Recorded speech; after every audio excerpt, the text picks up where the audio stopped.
Welcome back to our channel, guys. As you can see if you look on the floor is that we had some other modifications to our Golf 8 GTI, which is because, as you might already know, while the GTI Club Sport sounds pretty nice in stock, the standard one honestly doesn't. It sounds like nothing at all.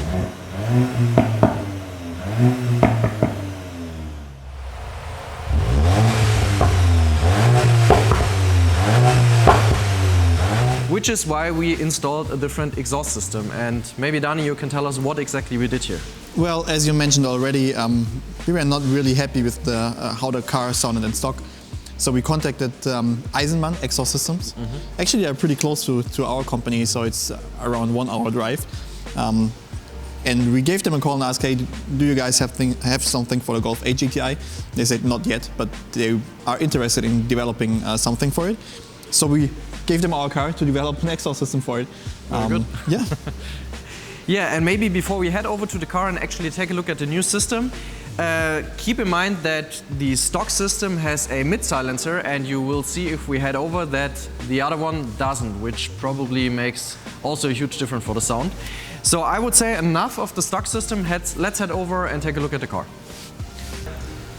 So here you can see the original downpipe, so that's still stock, of course. Our good old friend, the OPF for European models.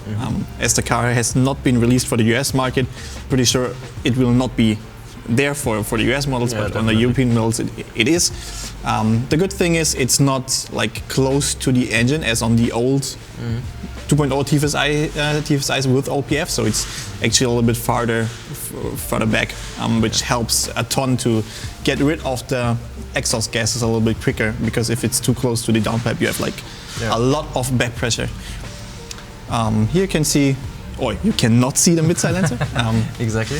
So yeah, we worked together with Eisenmann. Actually, they built it around 6 prototypes, and they invited us to check which one is the best. So we actually had the chance to give our input as well, which is really cool. Yeah. And at the end, we decided to get rid of the mid-silencer. Yeah. And maybe as a short reminder for you guys, basically this, of course, is where the Eisenmann exhaust system starts. So everything here is stock, which of course at the same time means that the engine performance won't really be affected by this change.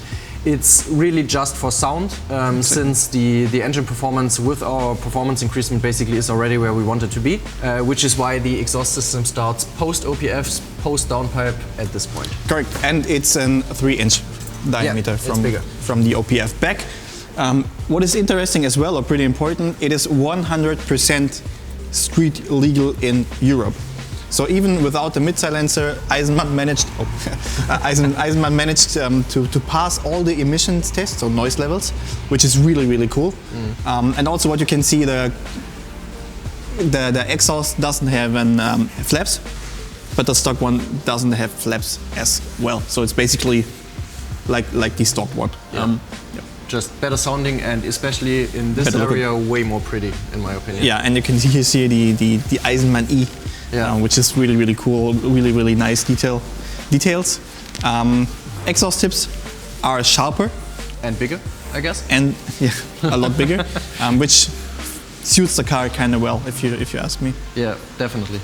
Yeah, and it's just fun to see that even though like in 90% of the time you won't even see this, or maybe just the lower glimpse of it, but still, if you are into that kind of stuff, it makes just a huge difference, because those stock things are always like very ugly and they look like they would be like 10 years old, and the custom aftermarket thing from Eisenmann just looks really well, and it's just good to see. Yeah, I mean the best or the worst example is BMW with their Pampers. I don't know what they thought while building that, but this looks a lot better. This is the car where you basically need an exhaust system just for the looks and not for the sound. 100%. But yeah, for this one it's mainly about the sound, so I would say let's have a listen.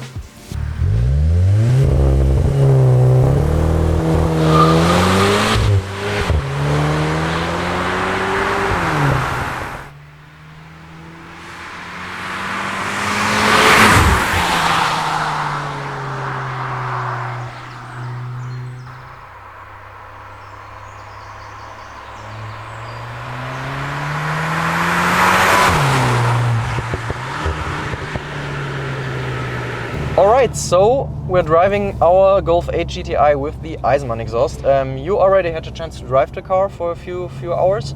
I personally didn't. I only heard the car from the outside. And while it really sounds way better in idle, you can't really judge how the exhaust system overall behaves, since of course while standing the car only allows you to rev up to 4,000 RPM, which is a pity, but that is how it is for a lot of new cars, especially from the VAG concern. So I would say let's find a few corners and give the car a little bit of throttle without driving over a cat, and see how it sounds.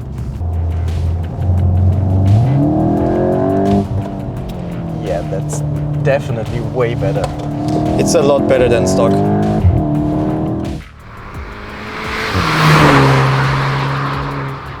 It got a nice deep tone in low RPM without droning, which is really important. Yeah, and it gets a little bit high pitched in higher RPMs, which is, I like it a lot because it's not, I don't like the droning in higher RPMs.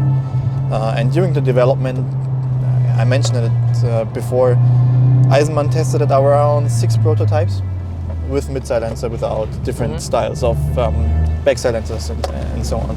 And of course, during the development, we had also some prototypes with they droned a little bit. So in my opinion, that is now the perfect mix. So it is street legal, which is really important. It sounds really, really nice. There's a big difference between stock and the Eisenmann exhaust. And also if you compare it to the Club Sport or 8R, there is a difference, right? Also how the car sounds is a little bit different compared to the Club Sport, which is cool, and for me a really perfect exhaust system. Yeah, definitely. I can only agree. It's nice that in lower rev ranges you have this deep sound which you like for a GTI, but if you rev it up, it actually gets quite high pitched, which I also like because this just sounds a little bit more race car. Yep. And also, as you said, it doesn't drone at all. So this is very nice because, like, I mean, of course you could put some crazy straight pipe setup in here, but like first it wouldn't be legal, of course. And secondly, this would just cause the car to be fun for 10 minutes, and afterwards you would need like painkillers because you get a headache, which isn't what you like in your daily drive. And with this system, you basically have, it's perfect from both worlds. It's a nice deep sound without any annoying rattles or anything, and it's a really good setup. And I mean, we have some kind of spread here. I hope you can hear it on camera.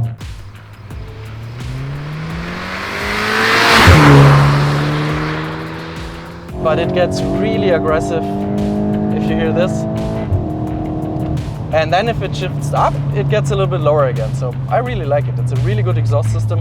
And you can just notice that Eisenmann did a really good job here, and that it's not some kind of, like, as long as it's loud, everything else doesn't matter. This is not what they did here, which I really appreciate. Yeah, and I mean, it's always a different story if you have to meet emission laws, right? Yeah. So it cannot be crazy loud, but still you have to hear a difference from the outside, otherwise like your clients would not be satisfied. And I think Eisenmann did really an awesome job on that particular system.